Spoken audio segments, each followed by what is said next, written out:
Welcome, everyone. Welcome back to the Damn W, the Don't Ask Me Why podcast, starring myself, Reggie, and my co-host, Roger. Say hello, Roger. Hey, how you doing, folks? I think I heard them say that they're fine, although we can't hear what they're saying. You can't hear me? Can you hear me? They can hear you, but you can't hear them. Oh, whoa. So the call and response isn't going to work. Okay, so that was like a senior moment on my part. Is that right? Maybe junior. How about that? Let's not go full-fledged senior. Okay. Junior. You touched on my age last week or the week before, so it's starting to become a reoccurring topic. So okay, yeah. All right. Here we go. But no, thanks again, everyone, joining us championship weekend. We're almost there. We're almost there for the big game, the big one. You know what we're talking about. The bowl, the Pro Bowl. No, that's like a flag football game. We're all about the big game now. That game, and it's going to be It's going to be interesting. What's coming this Sunday and this past week. Let's talk about our picks. We got to be forthcoming and an open book. Transparency is our policy. Right. We were 1-3 last week, and so that's below our standard that we set, and that brings us to an overall of 53, 46, and 7, which is still pretty solid. We're still at 53%. But if you look at the 3 weeks prior to that, we were literally on fire. I'm going to look at this a little later. I want to look at some of these other pundits and their picks and their overall records as well. Okay. Right. You'd be hard pressed to find folks who are over 500, let alone 53% the way we are. So I think against the spread. So that in itself is pretty fantastic. But let's go ahead and get this kicked off. And let's speaking of kicking it off, we talked about kickers earlier in the year and how that position is pretty much kind of first one off the bus. And, if you miss, you're right. They're nomads. So you're easily interchangeable unless you're the cream of the crop, the top of the top kickers. But kicking came into play over the past weekend. And poor Tyler Bass, he's getting bullied and everything. But what are your thoughts on kickers and how that played a part in the playoffs thus far? Well, it played a huge part. And to be a little bit selfish here, it played a huge part in terms of the picks that both you and I made for last week's games. If the Green Bay kicker kicks a 41-yard field goal, that game goes over, and that was my pick. Yep. Was in that game. But not that game kick would have put it over, but it would have put it at 48, a tie game at 24-24, and someone would have had to have scored beyond that because playoff games don't end in a tie. So, right. And then in the Buffalo, Kansas City? The Buffalo, Kansas City game, Bass. Again, wide right, which is haunting for Buffalo fans. Because of the history and Super Bowls and whatnot. But you know what? Kickers are an interesting breed to me from the standpoint that you got a lot of kickers are, when it comes to football in general, they're small guys, right? In large part, they're smaller than the average football player. I look at them as independent contractors, and I look at them almost as independent from the rest of the football team because of the fact that when they go to practice every day, they're just practicing kicking, right? And the offense and the defense are working on different plays and different schemes and all this type of stuff. You mean to tell me that they're not doing wind sprints? No, I don't think they are. I don't think they are. So in fact, I almost think that one of my favorite kickers in all of NFL history was Seabass, Sebastian Janikowski. Big man, big dude, big leg. And I almost feel like if you found somebody with that prototype, body, that could just hammer it through from like 65 yards, no problem. That would be the kind of kicker I would want. But the prototype kicker for the last 20 some years to me, and he just retired, was Robbie Gould of the Bears and the 49ers. Mr. Consistency all the time. And I almost think he should be considered for the Hall of Fame. I don't think so. There are so many skill position players who are getting snubbed where a kicker not named Ray Guy, Jan Stenerud, folks who are, because at one point as a kid, I was like, oh, Kevin Butler, kicker for the Bears. I was like, oh man, he should be a Hall of Famer. And then I kind of understood the bigger picture and was like, no, he's not a Hall of Famer.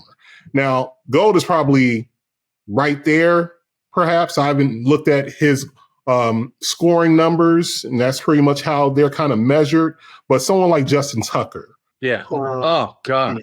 Who potentially could have 2 Super Bowls. And I'm sure he played a part in that 49ers win as well. At the very least, extra points.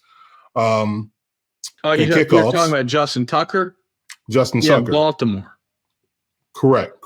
So someone like that, that's where that special teams Hall of Fame conversation designation is reserved for those types. Yeah, the elite of the elite, but the elite of the elite. Otherwise, they're really like lone wolves out there. They go through their peaks and their valleys. The average NFL kickers do, and they have their slumps and all that. And NFL teams, when games are on the line and kickers blow games, like maybe two weeks out of 4 or something like that, they don't have any patience for that.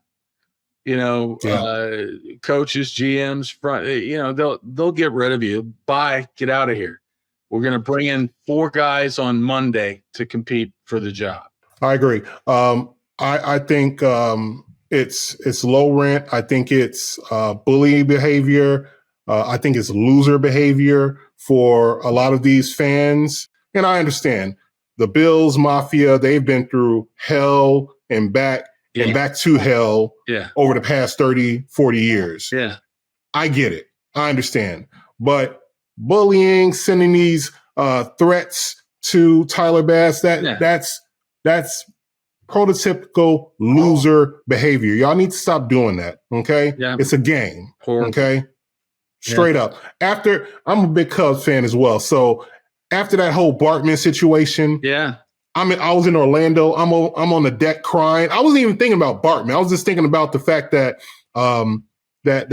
our shortstop, and I forget his name, blew a routine grounder. And so that resonated. And then after that, I just saw all the hell that Bartman was catching. And I kind of joined on that bandwagon because I was, mixing emotions. But then I kind of thought about it. It's like, hey, you know what? This is a game. So Buffalo fans, Green Bay fans, whomever, take a chill pill, relax. Okay. Yeah. You always got next year. I hear you. And I agree with you 100%. But in all honesty, when you mentioned that when you were watching that Cubs game and you were out on the deck, and I think you said you were out on the deck and you were crying, boo-hooing.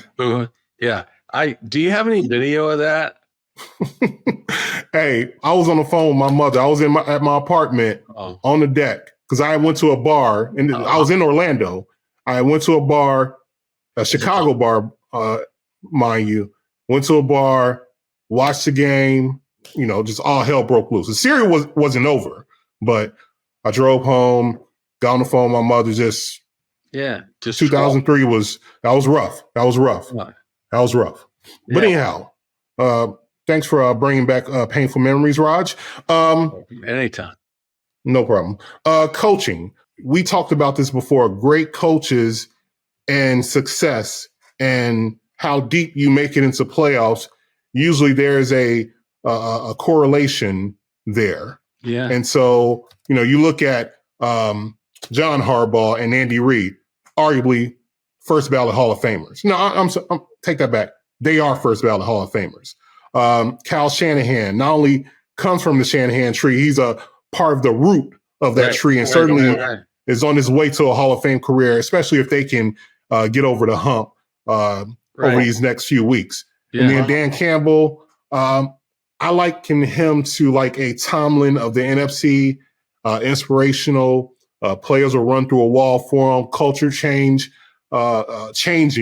in a city that desperately needs a winner. Mm-hmm. Although they just had a huge win with that team over in Ann Arbor, but ultimately, all of those coaches, followed that makeup of greatness or potential greatness, or on their way to greatness. What are some of your observations with coaching? To me, great coaches are identified when you get to playoff season, and not just a flash in the pan. I mean, Dan Campbell has been great and all that, but he has a long way to go to measure up to some of the other coaches that are even in the Final Four now, like Andy Reid and Harbaugh and Shanahan. Absolutely. I mean, he's got a long way to go.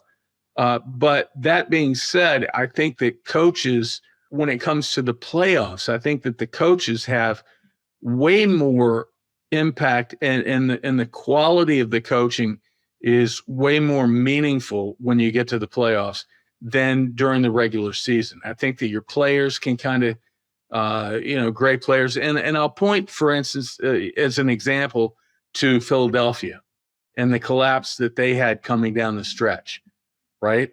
And then folding like a cheap tent against Tampa in the first round of the playoffs. Just no factor at all. Yeah. And I just don't think that one of the other coaches that are in the Final Four currently would have presided over that type of collapse coming down the stretch. Yeah. And, in large part, I think sometimes coaches that aren't that great just ride the coattails of supreme talent on their team, like in Philadelphia, Jalen Hurts and they're great wide receivers and things like that. That's kind of my thought on it. I think they were resting on their laurels to a degree. Granted, they had some injuries. They lost Shane Steichen to the Colts. So there was change. Brian Johnson came in. Everything looked good. Up and they were 10-1. So people forget that they were 10-1. And all of a sudden, the wheels started to fall off. There was locker room drama. I think it started with AJ Brown and Hurts on the sidelines having a little, having some words.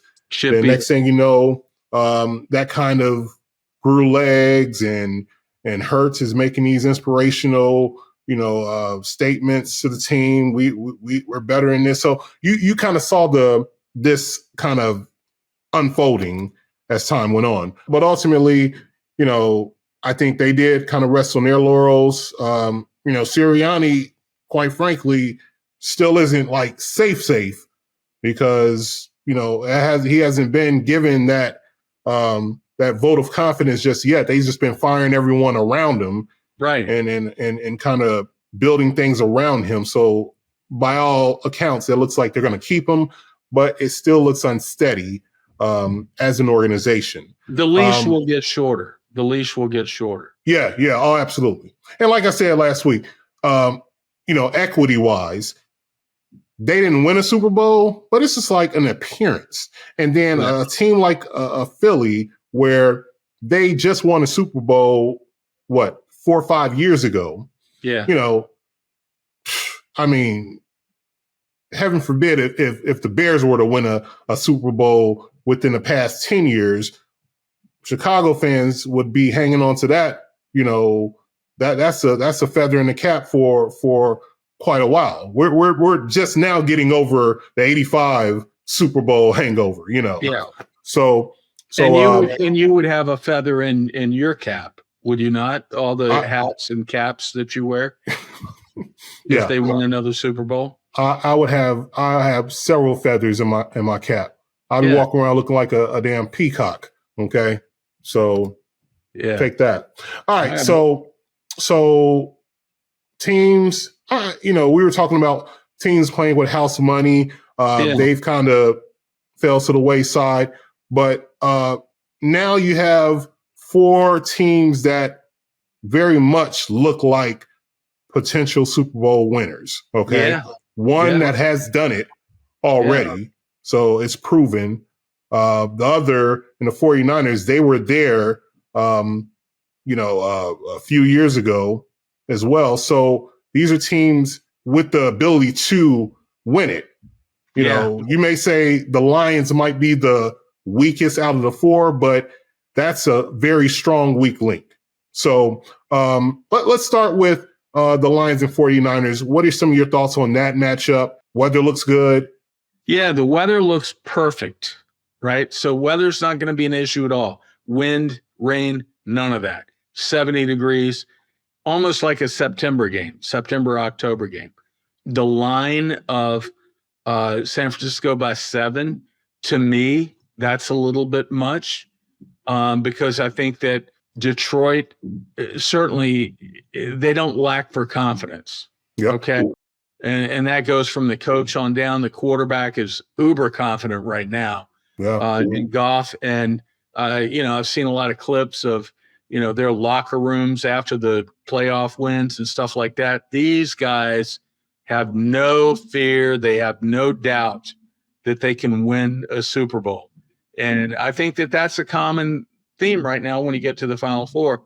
There's no team, we're talking about house money. Nobody has house money anymore going in, like a Tampa maybe, or even Green Bay when they went to San Francisco or when they won the playoff game before that. So each of these 4 teams believes that they're going to win the Super Bowl. And so it's going to be the most fun week of the year for me to watch. And I tell you what, when you get to this level, when you get to this stage of the season, to me, it's the hardest week of the year to pick games, especially against the spread. I look for all of them or both games to be competitive, like tremendously competitive, and go into the fourth quarter. And I can make a case for either of the 4 teams to win their games this week. So to me, it's a really challenging week to make picks, but we'll do it, and we'll do it correctly. We'll make the correct picks. I like that matchup. Dan Campbell, ever since that game when they went into Baltimore and got their boots smoked, and what he said after the game, I think is one of the many reasons that they're where they are now, and one of the reasons that they might be able to upset San Francisco. He told them, that's on me. They were prepared. They were ready. There was no excuses on their part. That was on me. So he ate that. He fell on the sword. He took that bullet. And so that level of respect translates into this amount of success. And I really think that it's closer than what that line suggests. I still think the 49ers are going to win that game, especially if Debo is healthy. If not, then it's really up in the air. But the Lions, they're capable. And if they can get to Purdy, if they can get him, because he's the straw that stirs the drink. If they can get him rattled and touch him a few times, it's a game that they can win. So I really like that matchup. I still think the 49ers will squeak it out with the healthy Debo. Ravens, KC. That's a game that, like, I root, full disclosure, I root for Lamar. I really, because he gets so much unjust hate and criticism when he is head and shoulders one of the best QBs in the league right now, and is on his way to his second MVP.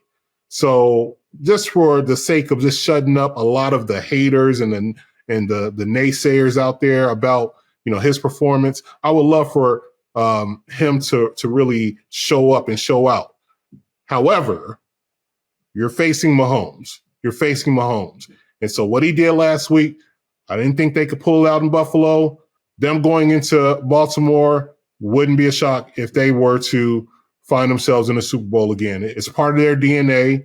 Andy Reid has been there with multiple teams, his experience, his leadership, so I really think that that's a toss-up, quite frankly. What are your thoughts? I think that, Kansas City at this stage of a lot of the veterans on that team, Mahomes and Kelsey and several others, and of course in tandem with Andy Reid, think about this for a second. This is their 6th in a row AFC Championship game. 6 times in a row with Mahomes. They've made it to the AFC Championship game. Did Brady do that? That's a good question. I don't know about consecutive, but he's been to many. Yeah, many. I would say 10 plus. But did he go to this many in a row? Yeah. Mahomes is already a Hall of Famer, right? Absolutely. So that's a done deal, and he's still only midway through his career. I still believe that, given similar personnel that they have now, that and keeping the band together, I think he's got a chance to challenge Brady's Super Bowl wins career by the time he's done, depending on how many years he plays. So, but so as far as the game this week, it's going to be hugely entertaining. It's going to be a great game. Weather, I was looking at the weather at both locations. The weather, of course, in San Francisco is going to be perfect. And weather in Baltimore is not going to be a factor. I'm seeing, 44, 45 degrees, light wind, maybe a light rain, nothing serious. And that's not going to impact things at all. Almost perfect football weather, to be honest, for those two teams. So, who does that weather favor, in your opinion? The cooler, windier, is that more favorable to Baltimore? Is that more favorable to Mahomes? What do you think? If the weather were going to be cold and windy, I would have to say a toss up, to be honest, because Baltimore won last week and the weather there was not good at all. I live relatively close by, and it was extremely windy, and there was precipitation. It wasn't a good day at all, and they still got it done. So I think that the talent on both teams is just so enormous that even in bad weather, they would find a way to put on a great show, like Kansas City and Buffalo did last week. It was a great game, in pretty bad conditions. You talk about a team making it to the championship game in their conference consecutive years, Kansas City doing it 6 consecutive years. The Eagles from 2001 to 2004, 4 straight years, went to the championship game, and who their coach was. Yeah. What about that? That's not by coincidence. Andy Reid had McNabb back then. He has Mahomes, but it's not just about the quarterback. Right. It really that's not a coincidence, So kudos to Andy Reid and doing it in 2 separate conferences with 2 separate teams. I think is I'm going to suggest that the new Washington Commanders executive leadership try to hire Andy Reid as coach. Yeah. I haven't heard any talk about that. I mean, do you think that's a long shot or? Hey man, look, how old is Andy Reid? He's probably in his mid-60s. I'd say probably, yeah, mid-60s. Okay, yeah. So if they were to lose, that question could come up. If the money's right. I'm not sure where he's originally from. I think he and Mahomes are like this, and he's going to ride that horse, until the end. But you don't think him and Sam Howell could be like this, or like this, like that, like this, like that? Yeah, him and Sam Howell. But Washington now. Remember, we've got the number 2 pick, and we're going to take a great quarterback, at least from their college background, and hope that we pick the right one. You know, if we're going that route, we're looking at Drake May. They're looking at Jaden Daniels. Jaden Daniels. Yeah, they're not going to get the Caleb Williams, but I think, there's something that irks me a little bit about the idea of drafting May out of North Carolina and having two quarterbacks from North Carolina. It's just something bothers me about that. It's one thing if they're like, other skill position players, but two quarterbacks, it's like from the same, if one isn't working, why go back to the well to the same university in Chapel Hill? Yeah. Well, let's try him. Yeah. I love Sam Howell's personality. So, Jaden Daniels, I'd be fine with. Yeah. He's older, so he's been around the block. Didn't he play like 5 college years? Yeah, because he was originally Arizona State. Yeah. Yep, Arizona State under Herm Edwards. Right. So, yeah. But speaking of coaching and vacancies, I know during this time in the playoffs, even teams that are getting ready to play games during that bye week or during the week, you have coordinators flying all across country to different teams and their headquarters, interviewing for certain spots. I know that the Titans have just secured their coach, Brian Callahan, from Cincinnati, the OC there, who didn't call any plays, from what I understand. But, that wouldn't be a first. And I think he was lauded for not just his work with Joe Burrow, but his work when Joe Burrow went down. Right. And so getting Browning to play at a very competitive level where they were still in the chase, probably going into week 14 of the season. But the big news that just broke, Harbaugh to the Chargers. Yeah. Stanford, I remember him back in Stanford, took them to an Orange Bowl back in, I want to say 2009, during the BCS era. So that was pretty major. Left there, went across the bay or maybe north of the bay. I don't know. I used to live out there. I'm not good but I forget what direction. Yeah. Me neither. But he went down the street to Candlestick, took on the 49ers coaching job, coached there, took them to a Super Bowl. They lost, unfortunately.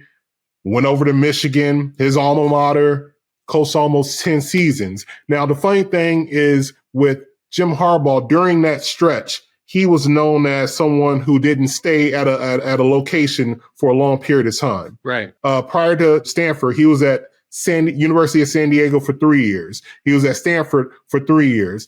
He took the 49ers job. He was there for about 3 years. Michigan, he was there for almost 10 seasons. And finally got him over the hump. And I think he was really like, I couldn't wait to win this damn thing so I could leave Ann Arbor. Right. I think he was ready to go. Yeah. I think he was ready to go. And now back to the NFL with the Chargers. So based on his history, based on his track record, I really think they are in a better position than they were with his predecessor, whom, the team obviously didn't respect. No. I know Nick Bosa certainly didn't. But what are some of your thoughts as far as these coaching vacancies and what's going on? Well, I'll be at the betting window as soon as you can place a futures bet on the LA Chargers to win the Super Bowl next year. I'll be the first one at the betting window to put a wager on that, because they certainly won't be a favorite to win it all. But with Harbaugh and with Herbert, I think anything's possible to turn around things to where you have a shot. I think you give some of that talent with the Chargers an opportunity to get into the playoffs, and then have Harbaugh running the show. Man, I would have to say that they would be, they'd have a legitimate chance to go the whole way. Real quick. So at Stanford, he had Andrew Luck at the tail end of his tenure there. They go to the Orange Bowl. At San Fran, they make it to the Super Bowl. Colin Kaepernick. So you had a premier quarterback then. Michigan, you win a title with J.J. McCarthy. Now you're coming back to the NFL with Justin Herbert, like you said. He is a former quarterback himself. Yeah. Coming from a coaching tree, his father, his brother. So what you're saying isn't far-fetched at all. Yeah, I don't believe so. And you'd get really good odds to lay down $20 on the Chargers to win the Super Bowl in 2020, the next one, 2025. So, so I'll be putting some money on that. A lot of coaches have gotten let go, like you mentioned before. They become scapegoats for head coaches that are just sort of passing the buck a little bit when it comes to their team having a bad year. And I'm not a big fan of that because I think it's a team sport, and sometimes the offense scares you, sometimes the defense does, and it changes throughout the course of a 17-game season. But nevertheless, it's just the landscape of the NFL. So, who are the Commanders targeting as far as a head coach? I haven't heard anything in that regard. It's been about the Falcons, it's been about the Titans and the Chargers. Right. Those have been the main teams. The Raiders did the right thing and took that interim tag off of Antonio Pierce. So thumbs up to that. But the Commanders have been quite quiet, and especially with, like you said, the number 2 draft pick, a new GM, and what's his face, Adam Peters? Yeah, Adam Peters. So the 49ers. So I'm just curious. I mean, let me ask you this: not a name, but philosophy, offensive or defensive? Definitely, all the buzz, all the talk is offense. Okay. Going with an offensive guy.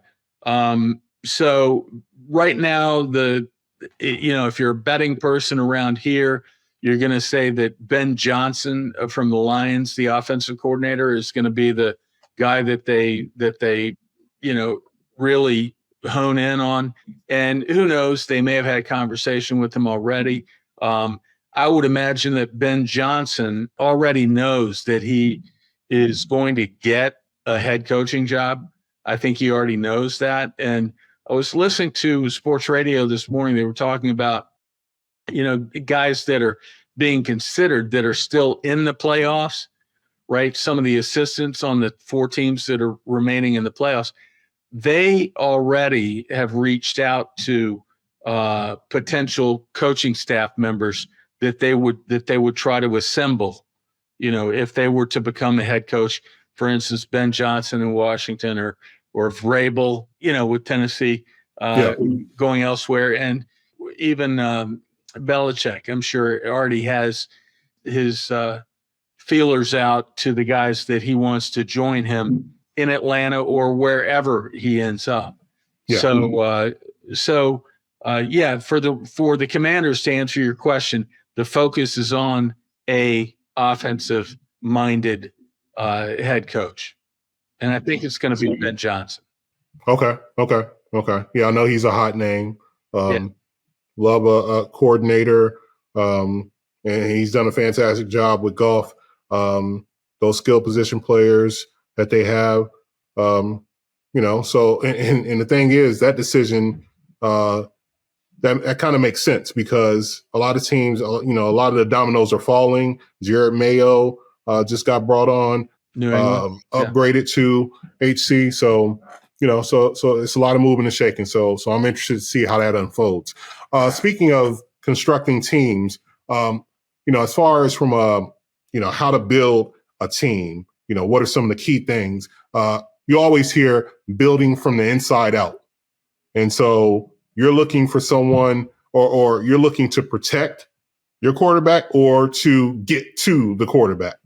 But give me some other ingredients that you feel that a lot of executives are focusing on to build winning franchises, especially now that we're approaching draft time and in the combines after the Super Bowl, and to hopefully get a team to be playing on championship weekend.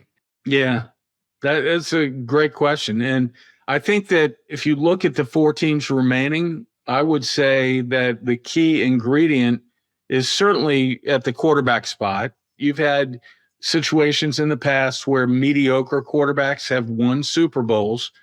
Trent Dilfer comes to mind, guys that were game managers, and Brock Purdy, to me, sort of fits into that mold as well. But when I look at Mahomes, when I look at Lamar Jackson, Josh Allen, those guys, if I'm building a team, top down, I'm looking for that dual threat type of quarterback.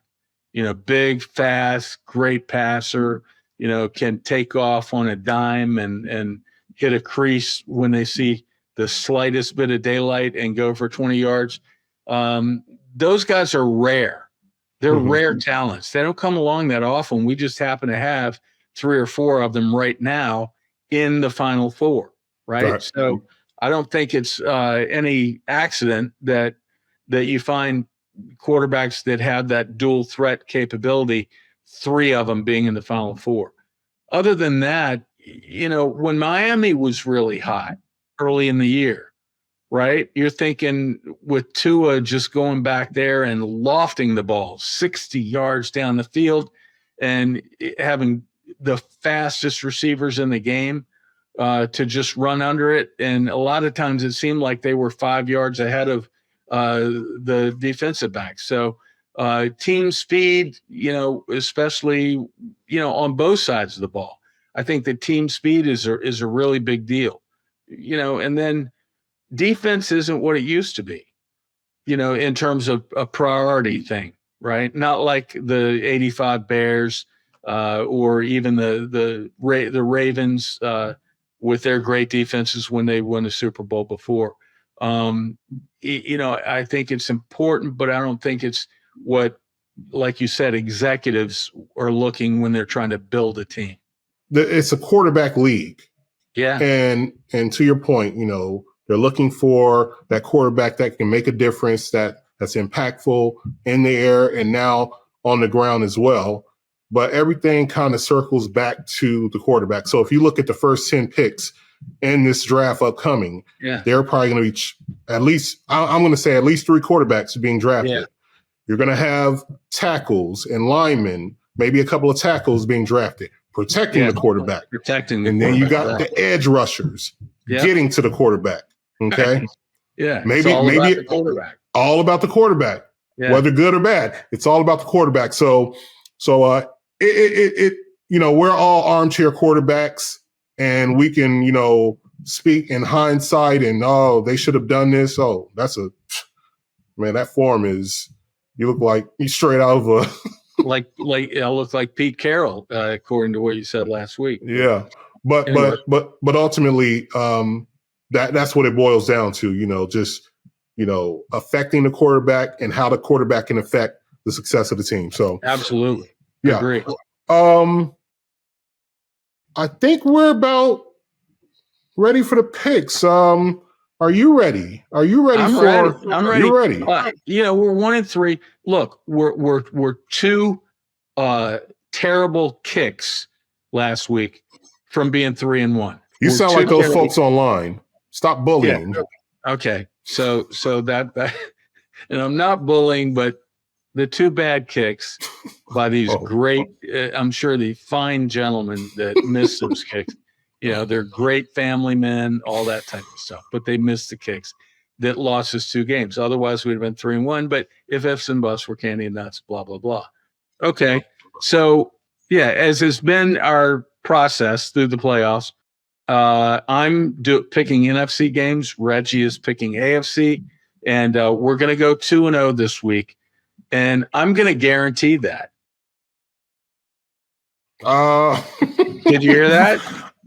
Hey, I got your back. I'm doubling down on that. Guarantee 2-0. What up? 2-0 against the spread this week. And I'm not going to hide behind any over-under pick this week with 2 games left. You got to pick winners this week. You got to pick winning teams against the spread. I am taking the Detroit Lions plus 7 points at San Francisco. That's my pick this week. I'm not mad at it at all. I love it. Do you think they'll win? I think that there's a good chance that they'll win. Okay. Because I give them a little bit of an edge at the quarterback position because I think, again, I don't look at Purdy as that much more than a game manager. He has tremendous talent around him. But let me tell you something. Goff has won a Super Bowl. He played in the Super Bowl. Goff has played in the Super Bowl with the Rams. Yes. And so he's not afraid of the big stage. This is not going to be like an overwhelming thing for him.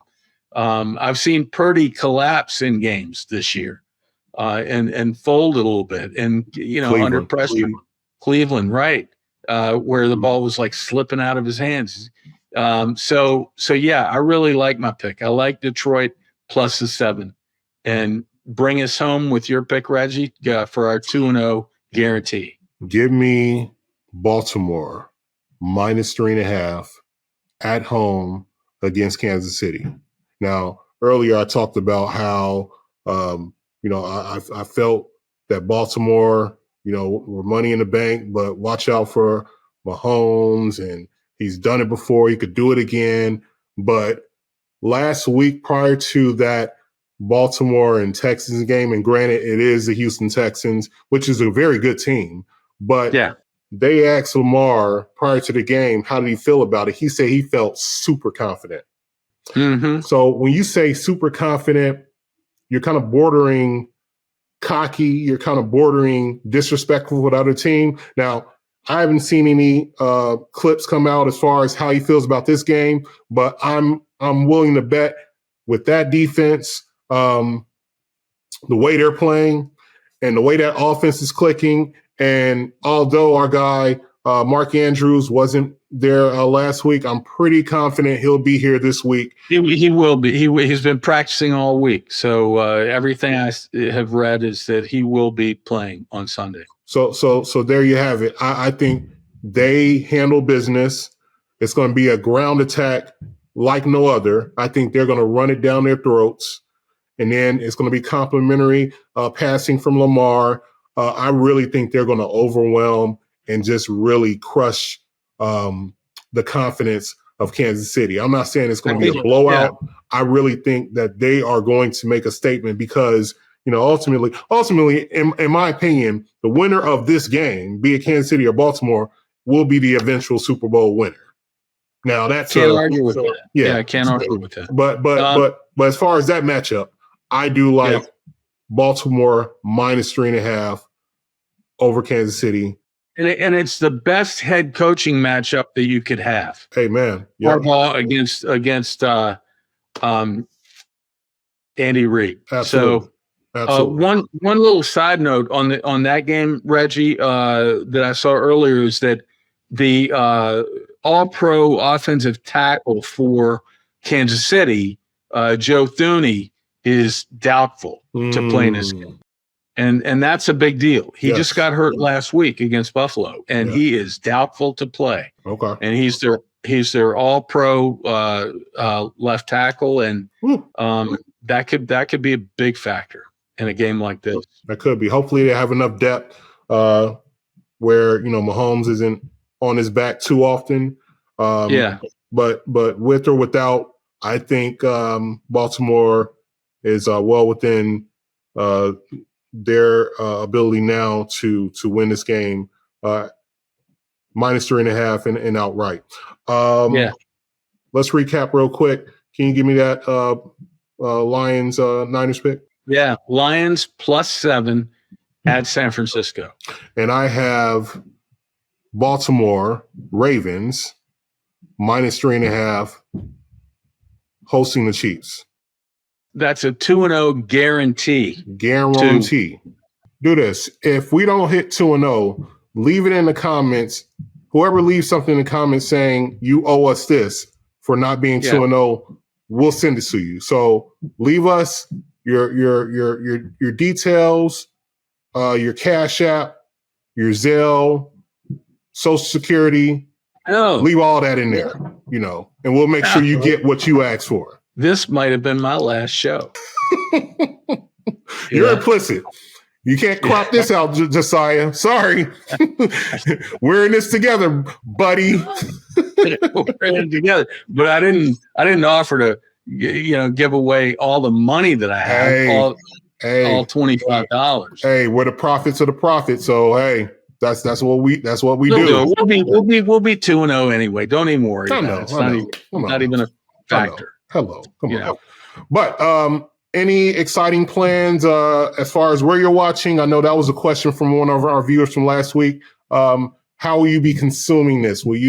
I'll be at home. Okay. Because this is must-watch TV. And what about yourself?